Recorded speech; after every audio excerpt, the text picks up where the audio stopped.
எதுக்கு எச்சரிக்கையா இருக்கணும்னா கனிகள் அறியணும்னு சொல்லுது. இப்போ கடைசி 7வது ஒரு கனி, அது விசுவாசம் என்கிற கனி. அந்த விசுவாசம் காணக்கூடாதவர்களை நம்பி நம்ம என்ன உந்தி தள்ளுகிற காரியம். கர்த்தருக்கு நேரா என்ன ஆண்டவர் நிச்சயமா இதை நடத்துவார்ப்பா, இதை பண்ணுவார்ப்பா அப்படின்ற ஒரு நம்பிக்கை கொடுக்கிற காரியம் இந்த விசுவாசம். அப்போ ஊழியத்துல இப்போ லாஸ்ட் ஒன்று சாந்தம், அப்புறம் இச்சை அடக்கம். குடும்பத்தை தாண்டி இச்சையை என்ன பண்ணக்கூடாது, விரிவா போகக்கூடாது, கண்களை தாண்டி போகக்கூடாது. அதனால தான் ஆண்டவர் சொல்றாரு என்னது, ஒரு ஸ்திரியை இச்சையோட பார்க்கிற எவனும் அவளோடு விபச்சாரம் செய்தாயிற்று. பழைய ஏற்பாட்டின் படி பார்த்தால் விபச்சாரம் செஞ்சாதான் பாவம், இங்க கண்களை பார்த்தாவே பாவம்ட்டார் ஆண்டவர். எச்சரிக்கையா இருக்கணும். இதுதான் கனி கொடுக்கிற வாழ்க்கை. அப்போ ஊழியம், கனி, வரம், இது டிஃபரன்சியேஷன் இருக்கு. இப்போ ஊழியம்னு எடுத்துக்கிறோம்னு வச்சுக்கோங்க. ஊழியத்துல தாங்க ஒரு மனுஷன் அறியப்படணும். எந்த மனுஷனும் மேன்மை பாராட்டுறது படிக்கு, எந்த மனுஷனும் பெருமை பாராட்டுறது படிக்கு, எல்லாமே தேவனுடைய கிருபையினால அவனுக்கு அளந்து கொடுக்கப்படுகிறது. அவனுக்கு ஏன் கொடுத்தீங்க, இவங்களுக்கு ஏன் கொடுக்கலன்னா நீங்க கேட்கவே முடியாது. ஏன்னா அது தேவனே தருகிறார். அப்போ ஊழியத்துல எது பிரஸ்தாபம் பண்ண தெரியுமா, வரங்களால ஒரு மனுஷன் அறியப்படக்கூடாது. ஏன்பா அவங்க கிட்ட போனா பேய் ஓட்டுவார்ப்பா, இவர்கிட்ட போனா சூனிய இது எடுப்பார்ப்பா, இவர் வந்து இந்த நோயை ஹீலிங் பண்ணுவார்ப்பா, அப்படி அறியக்கூடாதான். இயேசு கிறிஸ்து கொடுத்த அந்த ஊழியத்துக்கு சப்போர்ட்டா தான் கனிகளும் வரங்களும் இருக்கிறவே ஒழிய, எனக்கு அன்பான தேவஜனமே, கிறிஸ்துக்குள்ளாக இருக்கிற நீ கனிகளை தேடி தப்பே கிடையாது. ஆனால் வரங்களை தேடி, வரங்களை அனுப்புகிற ஆளை தேடி ஓடாத, எச்சரிக்கையா இரு. ஆமென், அல்லேலூயா. நீ கனிகளால் உன்னை காத்துக்கொள். வரங்கள் எனக்குள்ளாக கிரிய பண்ணணும்னு கேளுங்க. ஆண்டவர் உங்களை கொண்டும் அநேகரை சொஸ்தமாக்க அவர் போதுமானவராய் இருக்கிறார். ஆமென், அல்லேலூயா. அப்ப கவனிங்க, உதடுகளின் கனின்னு ஒண்ணு சொல்லுது இல்ல, இது வந்து எக்ஸசைஸ் சொல்றேன். உதடுகளின் கனினா எல்லா நேரமும் துதிக்கலாங்க. யார் சொன்னதுங்க முழங்கால் படிக்க மட்டும் தான் கர்த்தரை துதிக்கணும்னு? அது முறை, அது ஆண்டவர் சொன்ன காரியம். அவருக்கு முன்னாடி முடங்கணும். ஏன்னா பிகாஸ் அவர் மகா பரிசுத்தம் இல்ல தேவன். அவருக்கு முன்னாடி நம்ம ஒண்ணுமே இல்லை. ஆனா ஒன்று மட்டும் நான் சொல்றேன், எல்லா நேரத்திலையும் தாவீது சொல்றான், என் இருதயத்தின் தியானம் அவருடைய சமூகத்துல பிரீதியா இருக்குன்னு சொன்னானே. ஆமென். பாருங்க, சரி, இப்ப வரங்களை குறித்து சொல்லிடுறேன். 1 கொரிந்தியர் 12ஆம் அதிகாரம் 8, 11 வசனங்கள், 12, 13, 14 வசனங்கள். இந்த வசனம்லாம் வரங்களை குறித்து சொல்லுது. நோட் பண்ணி வச்சுக்கோங்க. யாக்கோபு 1ஆம் அதிகாரம் 17வது வசனம் சொல்லுது பாருங்க அழகா. நன்மையான எந்த ஈவும், நல்லா கவனிக்கணும், மனுஷனால் வரங்கள கனிகள வராது. நன்மையான எந்த ஈவும், பூரணமான எந்த வரமும் ஜோதிகளின் பிதாவினிடத்திலிருந்து தான் ஒரு மனுஷனுக்கு இறங்கி வருதான். இதுல எதுக்கு நமக்கு காம்படிஷன், இதுக்கு எதுக்கு போட்டி? எனக்கு அன்பான தேவஜனமே, ஆமென். கர்த்தர் அப்பா, நம்ம அப்பா யார் யாருக்கு எவ்வளவு கொடுக்கணும், எப்படி நடத்தணும்னு அவரே நடத்துகிறார். ஆமென். அதனால ஒருவனுடைய படிப்பு, பேரு, பணம், புகை, அழகு, அந்தஸ்து, காரு, பங்களா, எஸ்டேட், நீ என்ன வேணாலும் வச்சுட்டு கர்த்தருக்கு பிரியமா இருக்க முடியாது. ஆமென். கர்த்தருக்கு முன்னாடி உன்னை தாழ்த்து, கர்த்தர் உன்னை உயர்த்துவார். ஆமென், அல்லேலூயா. சரி, இந்த வரங்களை நான் சொல்லி முடிக்கிறேன். 1வது வாரம், ஞானத்தை போதிக்கும் வசனம், அறிவை உணர்த்தும் வசனம், விசுவாச வரம், குணமாக்கும் வரும், அற்புதம் செய்யும் வரும், தீர்க்க தரிசன வரம். இந்த தீர்க்க தரிசன வரத்துக்கு மட்டும் கொஞ்சம் எக்ஸ்பிளைன் பண்றேன். ஏன்னா இந்த வரங்கள்லயே இந்த தீர்க்க தரிசன வர ஒரு வாழ்க்கையை நீங்க மைண்ட்டா வாட்ச் பண்ணா தெரியும். அவங்க எப்பவுமே தேவனோடு சஞ்சரிக்கிற ஒரு மனுஷனா காணப்படணும். எப்பவுமே தேவ பிரசன்னத்துல ஓவர்ஃப்ளோல இருக்கணும். பிகாஸ் ஆண்டவர் அவங்களை நடத்துகிற விஷயம் வந்து வித்தியாசமா இருக்கும். ஆமென், அல்லேலூயா, அல்லேலூயா. நான் படிச்சதுலயும் என்னுடைய வாழ்க்கையிலயும் நான் தெரிஞ்சுக்கிட்டது அது ஒண்ணு மட்டும் தான். தேவ பிரசன்னத்தை தாண்டி ஒரு நிமிஷம் நான் வெளியே போனா கூட அடுத்த நிமிஷம் ஆழமுற மாதிரி ஆயிடும். ஆமென், அல்லேலூயா. சோ இப்படிப்பட்ட காரியங்கள் இருக்கு. பகுத்தறிதல், அதாவது நம்ம அறிவுக்கு எட்டாத காரியங்கள் நிறைய இந்த உலகத்துல இருக்கும். இது எல்லாவற்றையும் பகுத்தறிதல்னு ஒரு வரம் இருக்கு. இது தாண்டி பற்பல பாஷைகளை பேசுதல், அதாவது அறியாத பாஷை, நமக்கு தெரியாத பாஷையை ஆவியானவர் சில நேரம் சபைகளை வெளிப்படுத்தக்கூடும். அப்போ அதுக்கு என்ன பண்றாங்க, பற்பல பாஷைகளை பேசும்போது அது அந்நிய வேறு பாஷையாக கூட இருக்கலாம். அந்த பாஷை வரும்போது என்ன செய்யலாம், மொழிகளை வியாக்கரணம் செய்யலாம். அப்படின்னா என்னன்னா எக்ஸ்பிளைன் பண்ணலாம், மொழிபெயர்ப்பு பண்ணி காட்டலாம். சோ இப்படிப்பட்ட 9 வரங்களும் காணப்படுகிறது. ஆமென்.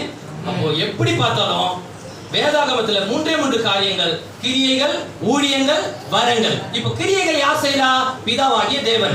ஊழியங்கள் யாருடையது, இயேசு கிறிஸ்துவுடையது. வரங்கள் யார் செயல்பட வைக்கிறா, பரிசுத்த ஆவியானவர். கரங்களை தட்டி கர்த்தருடைய நாமத்தை மகிமைப்படுத்துவோம். அப்போ வரங்கள்லாம் ஒண்ணும் இல்லைங்க, ஒருத்தங்க இருக்கு இல்ல அதெல்லாம் வேணாம், கம்பாரிசனே வேணாம். வரங்கள் என்னன்னா, யுத்த களத்துல நிற்கிற நீ, உனக்காக கொடுக்கப்படுகிற பட்டயம், கடைசி காலை எழுப்புதல் சந்ததியே, உன்னுடைய கரத்துல கர்த்தர் கொடுக்கிற பட்டயம் தான் இந்த ஆவிக்குரிய வரம். இது அடிச்சு நொறுக்கி என்ன பண்ணணும், நீ அநேக ஆத்துமாக்களை பரலோக ராஜ்யத்துக்கு நேரா திருப்பணும். அதுக்கு தான் வரம் பயன்படணும். நீ ஊழியக்காரன், உனக்கு என்ன வேணும், அப்ப வரங்களும் கனிகளும் இருந்தால் மட்டும்தான் கர்த்தருக்காக ஆத்தும ஆதாயம் செய்ய முடியும். அப்போ வரங்களின் நோக்கம் என்ன, பக்தி விருத்திக்காக. கர்த்தரை மகிமைப்படுத்துவதற்காக, சுவிசேஷம் சொல்ல, ஜனங்களை விடுவிக்க, ஸ்திரப்படுத்துவதற்கு, இப்படிப்பட்ட 5 காரியங்களுக்காக வரங்கள் கொடுக்கப்படுகிறதாம். 1 கொரிந்தியர் 1ஆம் அதிகாரம் 7ஆம் வசனம் சொல்லுது, கொரிந்து சபைகளில அனைத்து வரமும் என்ன பண்ணிச்சாம்பா, கிரியை பண்ணிச்சுன்னு சொல்லுது. ஆமென், அல்லேலூயா. ஒரு நாணயம் எடுத்துக்கலாங்க, நாணயம் இல்ல காயின், அது எடுத்துக்கிட்டா பாருங்க, அதுல என்னன்னா, அப்போ கவனிங்க, நாணயம் எடுத்துக்கிறோம். ஒரு நாணயத்தை எடுத்துக்கிட்டா 2 பக்கம் இருக்கும். ஒரு பக்கம் வந்து கனியை எடுத்துக்கிறோம், அது வந்து ஒரு தனிப்பட்ட வாழ்க்கையினுடைய பிரதிபலிப்பு. இன்னொரு பக்கம் மறுபக்கம் இருக்கு, இது வந்து வரம், ஆத்ம ஆதாயம் எடுத்துக்கலாம். ஆமென்.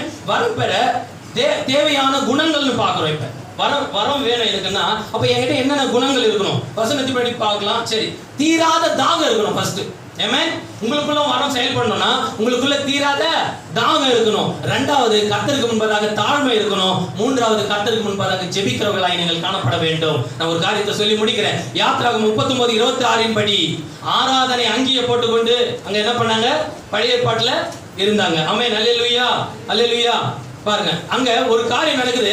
தேவன் மோசேக்கு சொல்றாரு, என்ன சொல்றாரு, அந்த அலங்காரம், அந்த ஆடை இப்படிதான் இருக்கணும், பலிபீடத்துல போற ஆசாரியனுடைய அந்த ஆடைன்னு சொல்றாங்க. அப்போ ஒரு விஷயம் அங்க கவனிக்கணும், ஒரு மணி ஒரு மாதுளம் பழம், நல்லா கவனிக்கணும், ஒரு மணியும் ஒரு மாதுளம் பழமும். அப்போ மணி எதுக்கு அடையாளம், சவுண்டுக்கு அடையாளம். அப்போ சவுண்டுங்கிறது என்னங்க, ஆவிக்குரிய வரத்தை குறிக்கிறது. எனக்கு அன்பான தேவஜனமே, சவுண்டுங்கிறது என்ன, ஆவிக்குரிய வரத்தை குறிக்கிறது. அந்த மாதுளம் பழம் கட்டி தொங்க விட்டாங்க பாத்தீங்களா, அது என்ன அர்த்தம்னா, அது ஆவிக்குரிய கனியை குறிக்கிறது. ஆமென். அப்போ அபிஷேகம், வரம், கனி, இது எல்லாமே எதற்காக கொடுக்கப்படுறது, ஆண்டவர் நமக்கு எதுக்காக கொடுக்கிறார்? என்ன கண்மாரி தேவஜனமே கவனிக்கணும். எதுக்காக மட்டும்னா, ஆண்டவருடைய ஊழியத்தை கிரியைகளால வெளிப்படுத்த. ஆமென். ஆண்டவர் வசனத்தை உயிர்ப்பிக்க, வசனத்தை செயல்படுத்தி காட்ட, வசனமாய் வார்த்தையாய் வந்த இயேசு கிறிஸ்துவினுடைய வல்லமையை வெளிப்படுத்ததான் ஆவிக்குரிய கனிகளும் வரங்களும். ஒரு காரியத்தை சொல்லி முடிச்சுறேன். பெந்தேகோஸ்தே இயக்க தந்தை ஸ்மித் விக்ஸ்பர்த்னு சொல்லக்கூடாது, மரித்த 23 பேர், ஐயா ஏற்கனவே சொன்னாங்க, மரித்த 23 பேர் அவர் உயிரோடு எழுப்பி இருக்கிறாராம். பாருங்க, நம்மளால முடியும். எனக்கு அன்பான தேவஜனமே, என்ன சாக்ரிஃபிகேஷன் வேணும், நம்ம அநேக காரியங்களை ஆண்டவருக்கு விட்டு கொடுக்கணும், தியாகம் பண்ணணும். அப்படின்னா என்னன்னா, சுயத்துக்கு மரித்து தேவ சித்தத்துக்கு நீ எழுந்திருக்க தயாரானா, கர்த்தர் உன்னை கொண்டு எழுப்புதல் அடையாளமாய் மாற அவர் போதுமானவராய் இருக்கிறார். ஆமென், அல்லேலூயா. நாம் ஒரு மரம், நான் ஏற்கனவே சொல்லிட்டேன், எடுத்துக்கினா வரம் அதுல வேரா இருந்தா போதும். ஆமென், அல்லேலூயா. வரம் எப்படி இருக்கணும், ஒரு உயிருள்ள மரமா இன்னைக்கு இருக்கிறோம் ரட்சிக்கப்பட்டு, அதுல அந்த வேருங்கிறது என்ன, வரமா இருந்துட்டா அதுல கனிகள் நிச்சயமா வேணும். அந்த கனிகள் இருந்தா நம்ம வாழ்க்கைய கர்த்தர் பிரதிஷ்டை பண்ணி ஆசீர்வதித்து உங்களை ஊழியத்துல உயர்த்தி ஆசீர்வதிக்க போதுமானவராய் இருக்கிறார். 130 கோடிங்க ஜனம். ஆமென், அல்லேலூயா.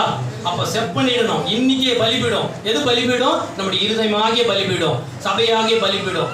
முதலாவது என்ன செய்யணும், அது பலிபீடம் சுத்தம் பண்ணப்படணும். அது அப்பதான் அந்த வானத்திலிருந்து அக்கினி வந்து விழும். ரட்சிப்பின் அக்கினி ஆத்துமாக்களை தொடணும், சபைகளை தொடணும், அது தேசத்துல பற்றி பிடிக்கணும். ஆமென். இந்தோனேஷியால ஒரு எழுப்புதல் பெருசா வந்துச்சுன்னு கேள்விப்பட்டிருக்கிறோம்.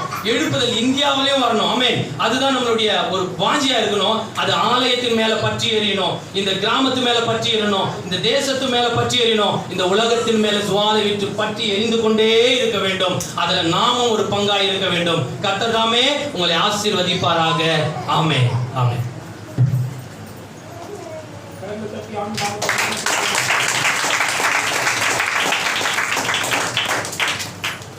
கர்த்தருடைய பரிசுத்த நாமத்திற்கு மகிமை உண்டாகட்டும். நீங்கள் வரங்களையும் ஆண்டவருடைய காரியங்கள் கேட்டு அறிஞ்சிருக்கிறீங்க.